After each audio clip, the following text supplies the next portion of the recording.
The Black Death entered Europe in 1347 through Genoese ships arriving in Messina. From there, it spread rapidly along established trade routes. By early 1348, the plague had reached Marseille, Paris, and London. Florence lost more than 60% of its population in less than a year. Death was sudden, often within 2 days of the first symptoms. City authorities closed gates, burned infected homes, and dug mass graves. Medical knowledge was insufficient. Contemporary physicians blamed bad air, divine punishment, or planetary alignments. With up to half of Europe's population dead, agriculture collapsed. Fields went unharvested, and livestock died unattended.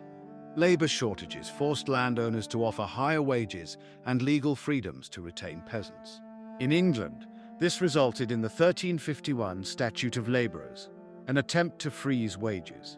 Peasant revolts followed, the Jacquerie in France in 1358, and the English Peasants' Revolt in 1381. Serfdom weakened across Western Europe. The plague damaged the church's credibility. Clergy mortality rates were high, in some areas over 40%.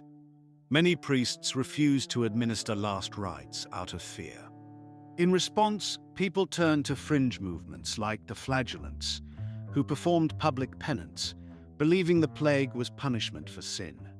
Jewish communities were falsely accused of poisoning wells, leading to massacres in Strasbourg and other cities.